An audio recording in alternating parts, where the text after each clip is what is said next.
നമശിവായ, നമസ്കാരം. ഗീതാഹൃദയത്തിലേക്ക് എല്ലാ മിത്രങ്ങൾക്കും സ്വാഗതം. നാം ഇപ്പോൾ അധ്യായം 2 സാഖ്യയോഗത്തിൻ്റെ ശ്ലോകങ്ങളാണ് ശ്രദ്ധിച്ചുകൊണ്ടിരിക്കുന്നത്. അവസാനമായും ശ്രദ്ധിച്ചത്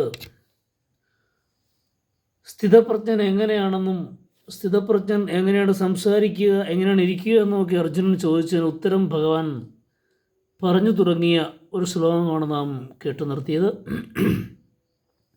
തുടർന്ന് വരുന്ന 3 ശ്ലോകങ്ങൾ ഒരു ബാക്കിയായി തുടർച്ചയായി വരുന്നതാണ്. നമുക്ക് നോക്കാം. ശ്ലോകം 56. ദുഃഖേഷ്വനുദിഗ്നം മനഃ സുഖേഷു വിഗതസ്പൃഹ വീതരാഗഭയക്രോധ സ്ഥിതധീർമുനിരുച്യതേ. ഈ ശ്ലോകത്തിൻ്റെ അർത്ഥം ദുഃഖങ്ങളിൽ ഉദാസീനരാകാതെ, സുഖങ്ങളിൽ ആസക്തിയില്ലാതെ, പ്രീതിയോ ഭയമോ ക്രോധമോ ഇല്ലാതെ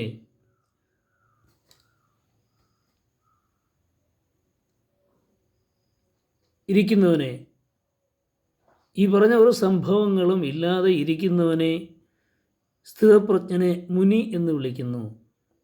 സ്ഥിതപ്രജ്ഞൻ എങ്ങനെയാണെന്നും എങ്ങനെയാണ് ഇരിക്കുന്നതെന്നും ചോദിച്ചതിന് ഒരു ഉത്തരം കഴിഞ്ഞ ശ്ലോകത്തിൽ പറഞ്ഞു. കുറച്ചുകൂടെ വിശദമായി ഭഗവാൻ പറയുകയാണ്. സ്ഥിതപ്രജ്ഞനായി ഇരിക്കുന്നവനെ മുനി എന്ന് വിളിക്കുന്നു. ഇനി അടുത്ത ശ്ലോകം നോക്കാം. ശ്ലോകം 57. സർവത്രാഭിസ്നേഹസ്തതം പ്രാപ്യ ശുഭാശുഭം നാഭിനന്ദതി ന ദ്വേഷ്ടി തസ്യ പ്രജ്ഞ പ്രതിഷ്ഠിത.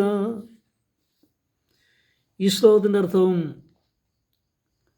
സർവത്ര ആസക്തിയില്ലാത്തവനായി ശുഭകർമ്മങ്ങളിൽ ആനന്ദിക്കാതെയും അശുഭകർമ്മങ്ങളിൽ ദ്വേഷിക്കാതെയും ഇരിക്കുന്നവൻ്റെ ബുദ്ധി സ്ഥിരമായിരിക്കും. ഒരാസക്തിയുമില്ലാതെ നിഷ്കാമനായി, ഒന്നിലും ഒരാസക്തിയില്ലാതെ ഇന്ദ്രിയ നിഗ്രഹം ചെയ്തിരിക്കുന്ന ഒരുവനെ ശുഭകർമ്മങ്ങളിൽ ആനന്ദിക്കാതെ അശുഭകർമ്മങ്ങളിൽ ദ്വേഷിക്കാതെ ഇരിക്കുന്നവനെ അവൻ്റെ ബുദ്ധി സ്ഥിരമായിരിക്കുന്നു.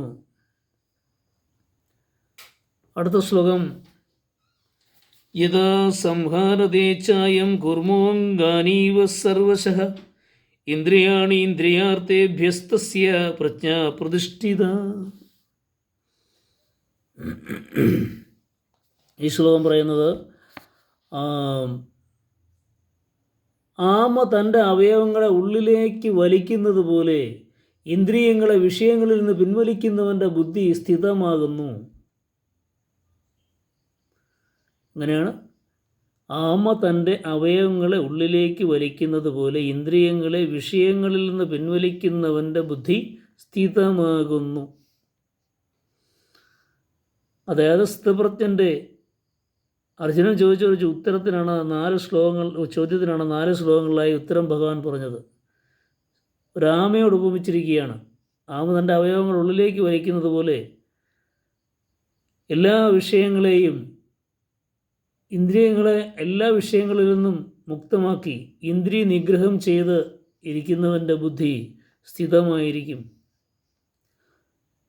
യജുർവേദത്തിൽ ഇന്ദ്രിയങ്ങളെ ഋഷികളായാണ് ചിത്രീകരിച്ചിരിക്കുന്നത്.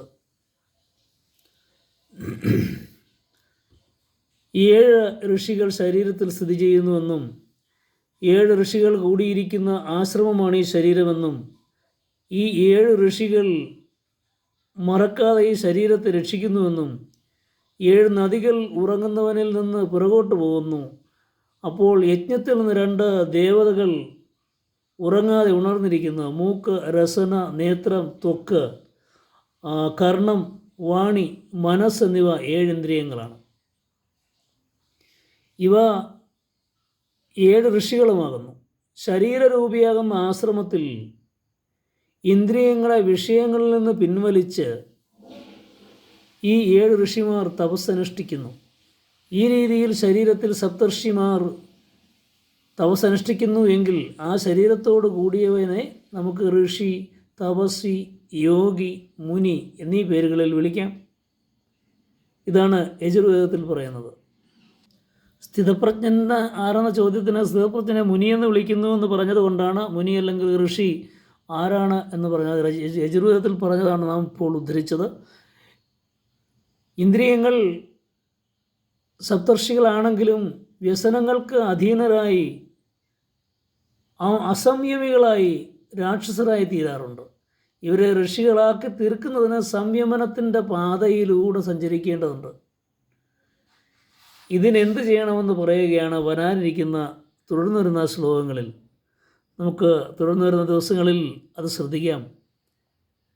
സംയമനമില്ലാതെ രാക്ഷസരായി തീരുന്ന മുനികളെ എങ്ങനെ സംയമനത്തിലേക്ക് കൊണ്ടുവരാമെന്ന് അടുത്ത ശ്ലോകങ്ങളിൽ ഭഗവാൻ പറയുന്നത് നമുക്ക് അടുത്ത ദിവസങ്ങളിൽ ശ്രദ്ധിക്കാം.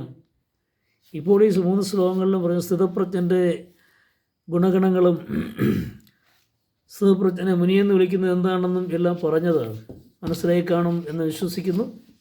ഗുരുപാദാര ബിന്ദങ്ങളിൽ സമർപ്പിക്കുന്നു. ഏവർക്കും നല്ലൊരു ശുഭദിനം ആശംസിക്കുന്നു. നമസ്കാരം. ശുഭസുദിനം.